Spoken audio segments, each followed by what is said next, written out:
Hello, my name is Del Ellis, and you can see my beautiful wife Sonia, who's got my backside cover. Today we're going to talk about negotiation tips. Now, what you need to understand is, we have some steps. We don't want to jump a step, get ahead of ourselves, then we get in trouble and then not make the sale, okay? So we're going to talk about the process. And the first thing is, building rapport. 80% of the people that buy from you, they're going to buy from you because they like you and trust you. Second, we go into qualifying. Of course, the most successful negotiators are the ones that master the art of qualifying. Of course, we're going to find out in qualifying, is this person ready to take action? And if they are, we need to find out whether they wanted to take action on. And of course, when we got that information on whether they're going to take action on, we move into our presentation using that information, all right? And from there, we go into what we're going to talk about today, which is our question forms. Now, there's different types of question forms, and today we're going to talk about discovery questions. And of course, we got who, we got what, when, where, why, and how. Who, what, when, where, why, and how. So I'm going to give you a great example, okay?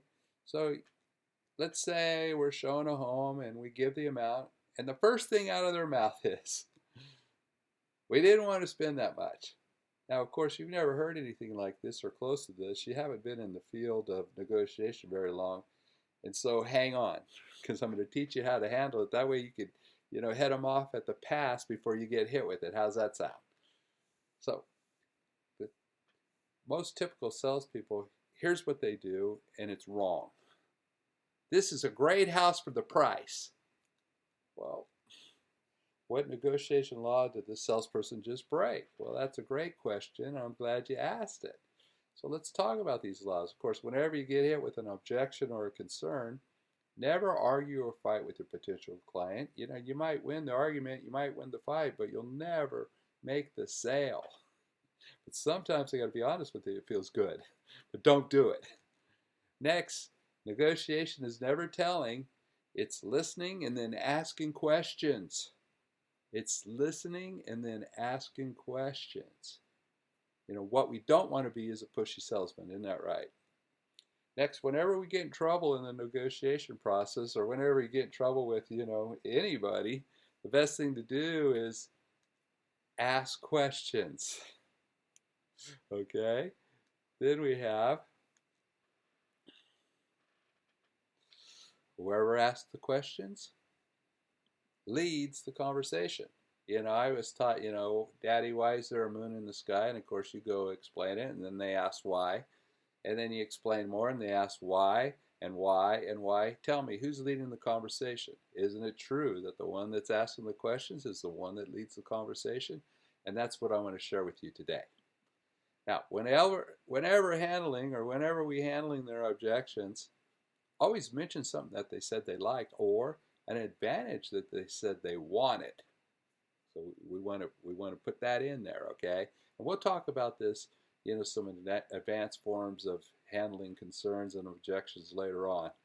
But today we're going to talk about this one. Now, how would a professional negotiator handle it differently? That's a great question. And of course, we're going to go into our discovery questions, which is who, what, when, where, why, and how. This is how we're going to do it. So let's see how the professional negotiator responds to this objection. So here we go. They say, we didn't want to spend that much.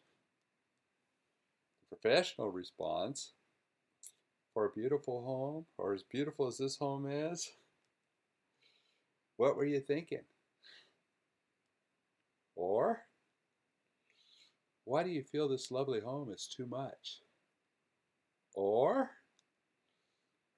since this home is in one of the best school districts in our city, how much too much do you feel that it is? You see what I did here? I used 3 out of our 6 just to give you an idea, but you noticed I always put an advantage or something that they like before I addressed their concerns. So, that's question forms part 1. Remember your steps, which is build rapport. Next we have qualifying, presentation. Today we learned some question forms. Remember our discovery questions, which is who, what, when, where, why, and how. Then in our negotiating law, whenever you get hit with an objection or concern, never argue or fight with them. Negotiation is never telling, it's listening and then asking questions. Of course, whenever you get in trouble in the negotiation process, ask questions.